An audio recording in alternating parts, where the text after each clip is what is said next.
Assalamualaikum warahmatullahi wabarakatuh. Alhamdulillah wa syukrulillah ala nikmatillah. Asyhadu an la ilaha illallah wahdahu la syarikalah. Wa asyhadu anna sayyidana wa nabiyyana Muhammadan abduhu wa rasuluhu la nabiyya ba'dah. Allahumma fasalli wa sallim ala rasulillah Sayyidina Muhammad ibn Abdillah. La hawla wa la quwwata illa billah. Amma ba'du. Hadratil muhtaramin, para sepuh, para lim ulama, para kiai, para sayyidah, para hujaj, para tokoh masyarakat, wabil khusus keluarga besar pengurus Masjid Jami Al-Hijrah, Bapak Haji Insinyur Son Haji dan seluruh jajarannya, hadirin hadirat jamaah sholat isya yang senantiasa dirahmati Allah Subhanahu wa ta'ala. Puji serta syukur kita aturkan kehadirat Allah Subhanahu wa ta'ala atas limpahan rahmat, nikmat, hidayah dan inayahnya, sehingga dalam kesempatan malam hari ini alhamdulillah sepenuhnya Allah masih berpihak kepada kita. Kita masih diberi kesehatan, diberi kesempatan, diberi kekuatan, sehingga kita mampu memenuhi seruannya, mampu memenuhi panggilannya dalam rangka melaksanakan sholat fardu isya berjamaah. Insyaallah akan kita lanjutkan dengan sholat sunnatul tarawih. Semoga amaliyah kita, ubudiyah kita, bukan saja yang wajib termasuk di dalamnya yang sunnah, sekecil apapun senantiasa mendapatkan ridho dari Allah Subhanahu wa ta'ala dan pahala yang berlipat ganda. Salawat serta salam semoga senantiasa tercurah pada Nabi besar Muhammad sallallahu alaihi wasallam dan segenap keluarganya, para sahabatnya, serta umatnya yang tetap setia, tetap istiqomah mengikuti syariat-syariatnya dan melaksanakan sunnah-sunnahnya, termasuk di dalamnya syariat dari baginda Rasulullah sallallahu alaihi wasallam menjalankan ibadah puasa Ramadan sekaligus melaksanakan sholat sunnatul tarawih. Dan insyaallah ini malam yang kedua dan ketiga, Pak ya. Malam kedua dan ketiga, karena insya Allah tidak seragam mulainya. Ayat ada yang dari tarawihnya malam Rabu, ada yang malam Kamis. Sementara ini malam Jumat, berarti ini malam ketiga atau dan kedua. Kenapa harus begitu? Mana yang benar semua, nggak ada yang salah. Karena ada beberapa metode untuk menentukan awal Ramadan bahkan awal Syawal. Ada yang pakai hisab, ada yang memadukan hisab dan ru'yah. Itu masalahnya. Kenapa nggak cukup pakai hisab saja supaya seragam?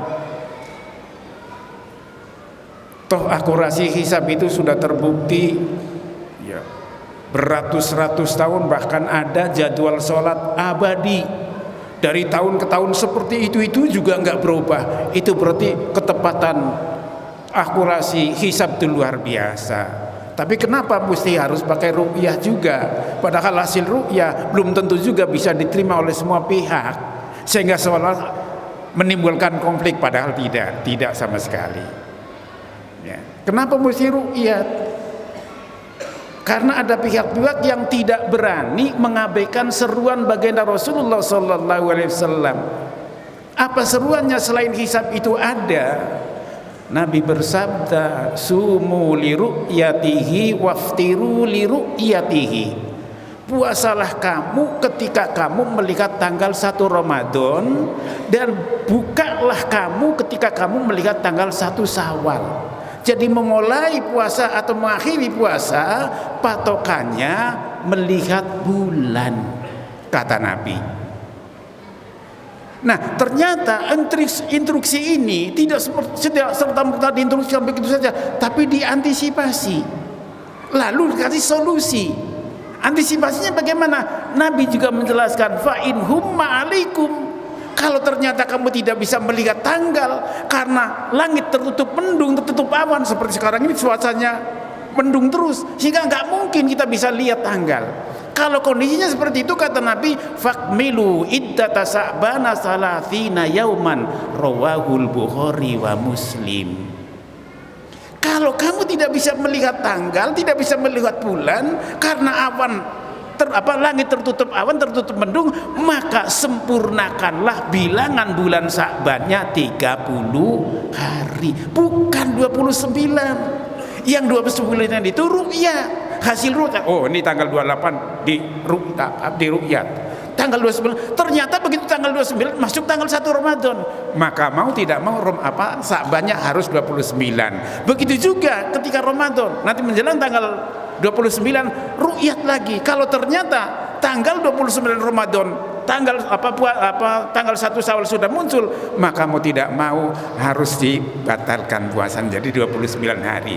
Jadi yang menentukan 29 hari itu adalah hasil ru'yat, bukan hisab. Kalau hisab, fakmilu iddata sa'bana thalathina yauman, sempurnakanlah bilangan bulan Sa'bannya 30 hari. Itu dalam Al-Quran Allah menjelaskan, famang syahida minkumus sahra falyasumhu. Siapa orangnya yang melihat bulan wajib puasa. Jadi bukan siapa orangnya yang menghitung bulan, tapi siapa orang yang melihat bulan wajib puasa. Itu artinya patokannya ru'yah. Dan insya Allah bukan awal Ramadan, nanti awal Syawal pun akan seperti ini. Wah, lebih ramai lagi. Yang lebih nyata lagi, lebih nampak lagi, berulang kali ternyata lebarannya baik Idul Fitri maupun Idul Adha, Saudi Arabia selalu duluan. Warga kita geger, kecewa. Wah, gak rasional, gak masuk akal. Masa iya lebarannya Saudi duluan, padahal waktunya duluan kita, terpaut 4 jam.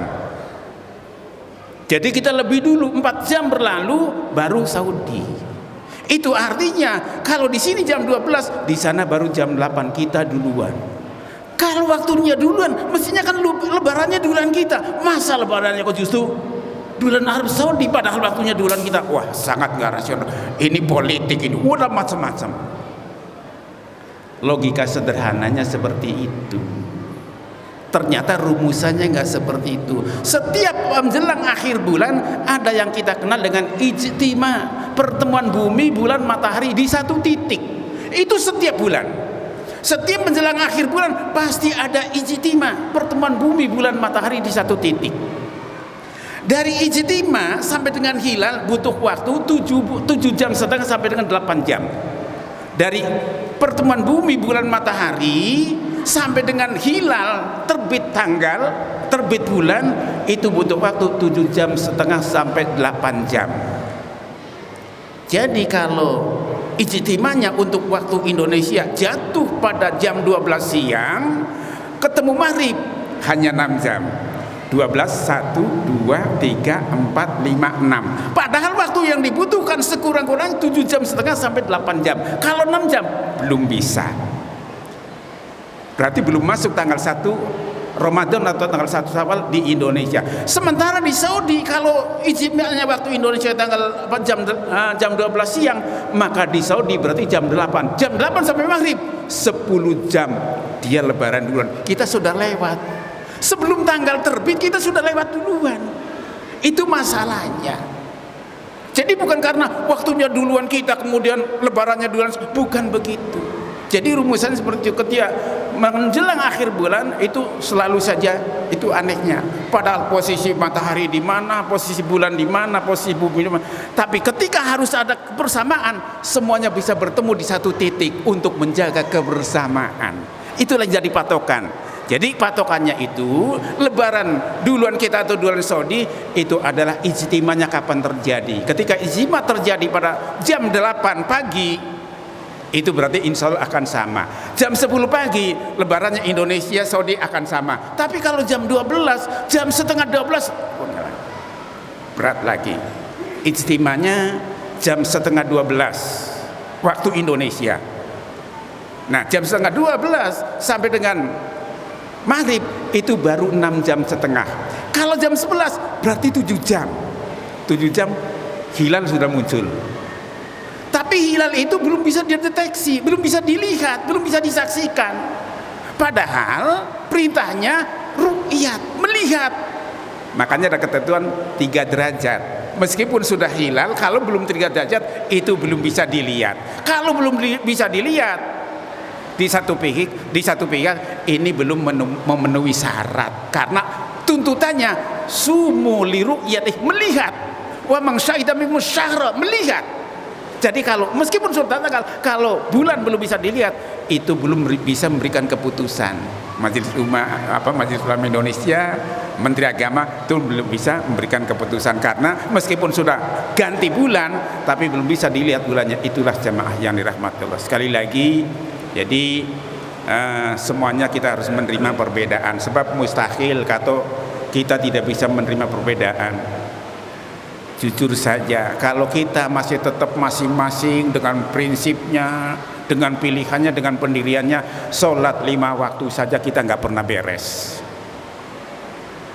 Kita kan punya panutan 4 orang, punya 4 mazhab, Imam Hanafi, Imam Maliki, Imam Syafi'i, Imam Hambali. Satu dengan yang lainnya selalu berbeda. Nah, umat Islam Indonesia mengklaim kami pengikut Imam Syafi'i setia. Silahkan saja. Tapi sekarang di mana komplek kita sudah tidak bisa murni lagi. Jadi 4 mazhab itu semua ada di semua masjid. Masalahnya di Al-Hijrah sudah bisa, karena orang mengklaim bahwa mayoritas umat Islam di Indonesia bermadzhab Syafi'i, imam yang ditunjuk, yang diangkat semuanya Syafi'i, 3-tiganya Syafi'i. Celakanya satu ketika 3-tiganya nggak datang, bingung jamaah, wah nunjuk siapa, imam yang sudah diposisikan nggak datang. Kemudian diantara pendirian jamaah yang paling bagus, yang paling bisa dipercaya, yang madhab Maliki, ditunjuklah dia jadi imam madhab Maliki. Jamaahnya Imam Syafi'i di belakang protes, wah ini nggak sah. Imam Syafi'i kan Imam Maliki kan nggak baca bismillah. Kalau nggak baca bismillah berarti jumlah ayatnya dalam Fatihah kurang. Kalau ayat Fatihahnya kurang, sholatnya nggak sah. Udah ganti Syafi'i. Kata Maliki, wah ini nggak sah juga. Imam Syafi'i kan baca bismillah berarti ayatnya tambah, berarti Fatihahnya ayatnya nggak sah juga. Lalu kapan selesainya di sholat? Kalau masih begitu terus, nah ini. Makanya kita harus bisa menerima perbedaan. Tidak perlu terus berpisah. Sholat 8 rakaat, 20, silahkan saja. Yang 8 itu pilihan, itu selera. Tapi sesungguhnya sumbernya sama dari baginda Rasul. Nabi bersabda, ya, tentang sholat di malam Ramadan, la yazidu, maka Rasulullah sallallahu alaihi wasallam la yazidu fi Ramadan wala fi ghairihi ala 11 rakaatan. Nabi tidak pernah menambah jumlah rakaat dari 11 rakaat setiap sholat malam, baik di dalam bulan suci Ramadan maupun di luar bulan Ramadan. Jadi sholat Nabi setiap malam, baik di dalam bulan suci Ramadan maupun di luar bulan suci Ramadan, jumlah rakaatnya 11 rakaat. Caranya bagaimana? Caranya 4 rakaat sekali salam, 4 rakaat sekali salam, kemudian witirnya 3 rakaat sekali salam. Jadi 11 rakaat hanya dibuat 3 rakaat, 3 salam. Nah, hadisnya muttafaqun alaih. Ini yang disebut hadis fi'liyah, ya, sunnah fi'liyah. Sunnah itu ada sunnah fi'liyah, Ada sunnah kauliyah, ada sunnah takririyah. Sunnah yang dicontohkan langsung sama baginda Rasul disebut sunnah fi'liyah. Sunnah fi'liyahnya, Nabi melaksanakan sholat sunnah di waktu malam, baik di dalam bulan suci Ramadan maupun di luar bulan suci Ramadan. Jumlah rakaatnya tidak pernah lebih dari 11. Caranya 4-4-3. Tapi ketika Nabi ditanya, ya Rasulullah, sholat sunnah di waktu malam itu seperti apa? Nabi menjawab, sholatul laili masna masna. Sholat sunnah di waktu malam itu 2 rakaat. Sementara yang dia lakukan 4-4-3. Tapi dianjurkan 2 rakaat. Ini antara sunnah fi'liyah dan sunnah kauliyah berbeda. Fi'liyahnya 4-4-3, tapi kauliyahnya 2-2-1. Tuh. Sunnah fi'liyah dan qauliyah beda. Ada lagi sunnah takririyah. Salat sunnah yang 20 rakaat di malam Ramadan, seperti yang menjadi tradisi di dua Haramain, Makkah dan Madinah, selalu 20. Itu dari mana? Nabi nggak pernah melakukan. Nabi tidak pernah menganjurkan. Itu sunnah takririyah, bentuk pengakuan Nabi bahwa itu boleh dilakukan. Lah, kan dilakukan setelah Nabi tidak ada.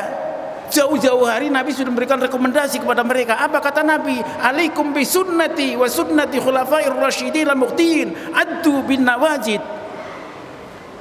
Kata Nabi, ikuti jejak sunnahku dan jejak sunnah khalifatur rasyidin. Sudah khalifatur rasyidin siapa?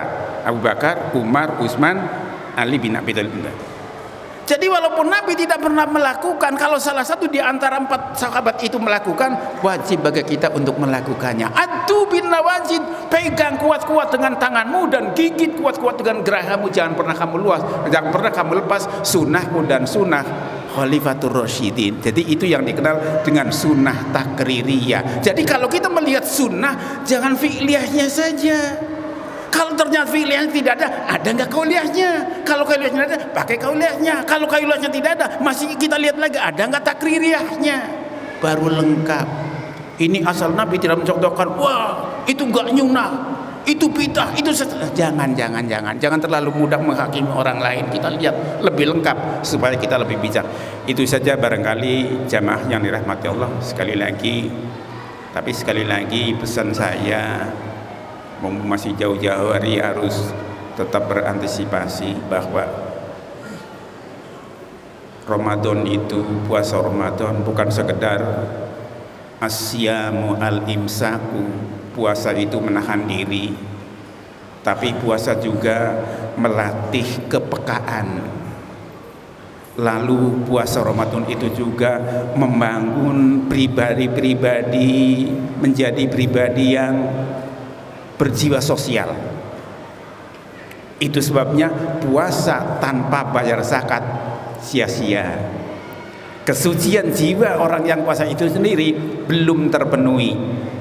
Nabi bersabda, apa kata Nabi? Zakatul fitri tukhratul lis-shaimi wa tut'imul masakin. Fungsi zakat fitrah dibayarkan untuk mensucikan orang yang puasa itu sendiri dan memberi makan kepada fakir miskin. Orang yang puasa tidak bayar zakat fitrah, kesuciannya belum terpenuhi, belum suci meskipun bulannya bulan suci.